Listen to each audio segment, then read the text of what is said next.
tujuan pembelajaran pada kali ini yaitu yang pertama menjelaskan perkembangbiakan vegetatif pada tumbuhan. Kemudian menyebutkan macam-macam cara perkembangbiakan vegetatif alami dan buatan pada tumbuhan dan contohnya.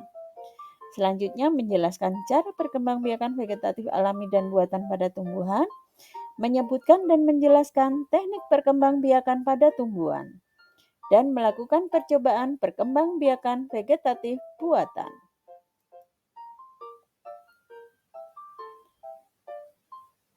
Materi kali ini kita akan membahas tentang perkembangbiakan vegetatif dan perkembangbiakan generatif. Perkembangbiakan vegetatif tumbuhan adalah cara berkembangbiak tanaman tanpa proses penyerbukan atau perkawinan, dan proses tersebut dilakukan dengan bantuan manusia. Tujuan perkembangbiakan vegetatif untuk memperoleh individu baru yang unggul, cepat berbuah, rasanya buah sesuai dengan yang diinginkan, dan tahan terhadap penyakit. Perkembangbiakan vegetatif alami adalah cara berkembang biak tumbuhan secara natural tanpa bantuan manusia. Berikut ini adalah contoh perkembangbiakan vegetatif alami.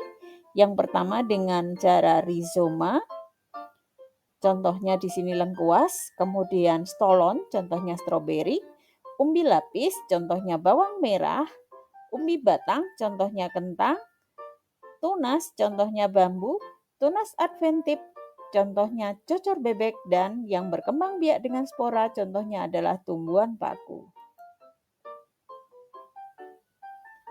Perkembangbiakan vegetatif buatan adalah perkembangbiakan tanaman yang melibatkan campur tangan manusia. Metode ini adalah perkembangbiakan secara aseksual atau tanpa peleburan antara sel kelamin jantan dan betina. Metode perkembangbiakan vegetatif buatan memiliki sejumlah keuntungan untuk tanaman.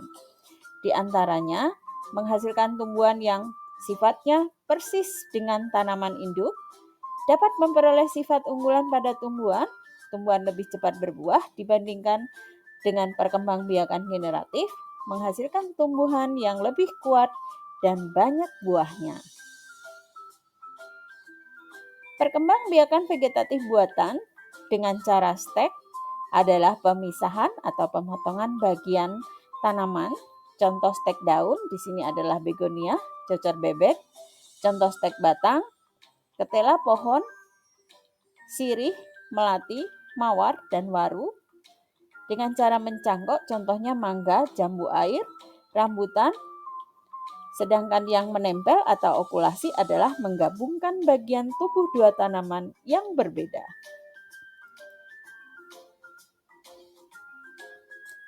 Perkembangbiakan vegetatif buatan dengan cara menyambung atau yang disebut dengan mengenten, yaitu menggabungkan dua tanaman untuk mendapatkan tanaman baru yang mutunya lebih baik.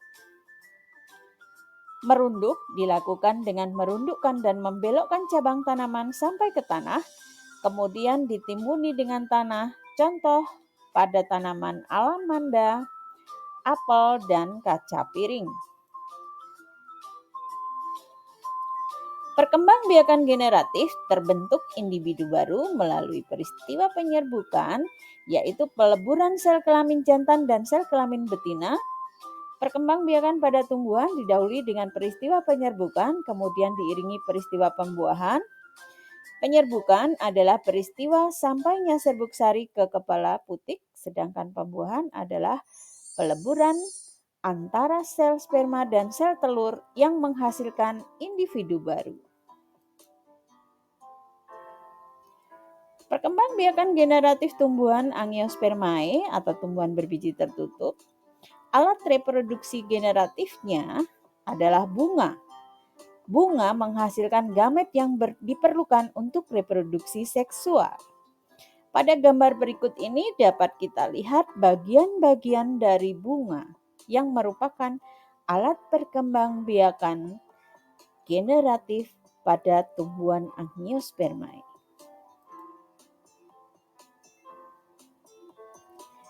Berikut ini adalah animasi proses penyerbukan bunga.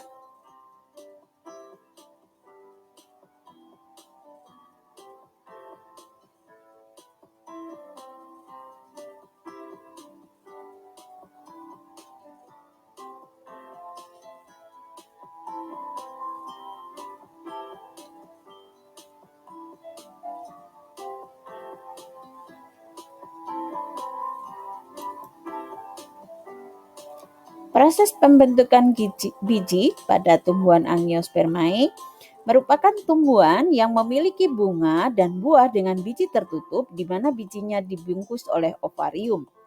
Biji yang terbentuk setelah proses penyerbukan dapat tumbuh dan berkembang menjadi tumbuhan baru. Sifat turunannya merupakan gabungan kedua induk sehingga menjadi bervariasi.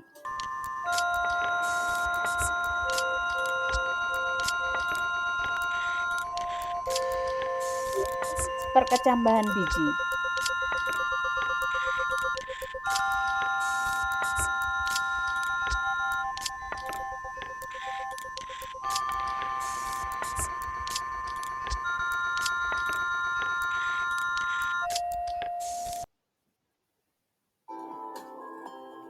Perkembangbiakan pada tumbuhan Gymnospermae, di mana tumbuhan Gymnospermae memiliki alat reproduksi berupa strobilus. Strobilus jantan menghasilkan gamet jantan atau serbuk sari, sedangkan strobilus betina menghasilkan gamet betina atau putik. Reproduksi pada Gymnospermae diawali dengan penyerbukan dengan bantuan angin. Serbuk sari dilengkapi dengan sayap sehingga memudahkan gerakannya menuju strobilus betina. Pada bakal biji atau megaspora terdapat struktur liang biji atau mikrofil dan kantong serbuk sari yang mengganti fungsi bunga. Berikut adalah macam-macam strobilus pada tumbuhan Gymnospermae. Yang pertama adalah strobilus tanaman pinus, yang kedua adalah strobilus tanaman damar, dan yang ketiga adalah strobilus melinjo, sedangkan yang keempat adalah strobilus tanaman anthurium. Demikianlah pembelajaran kita pada hari ini tentang perkembangbiakan pada tumbuhan. Mari kita kerjakan soal berikut. Yang pertama, jelaskan perkembangbiakan tumbuhan secara vegetatif. Yang kedua, sebutkan cara perkembangbiakan vegetatif alami. Dan yang ketiga, sebutkan cara perkembangbiakan vegetatif buatan. Yang keempat, jelaskan perkembangbiakan tumbuhan secara generatif. Dan yang kelima, jelaskan perbedaan perkembangbiakan generatif pada tumbuhan Gymnospermae dan Angiospermae.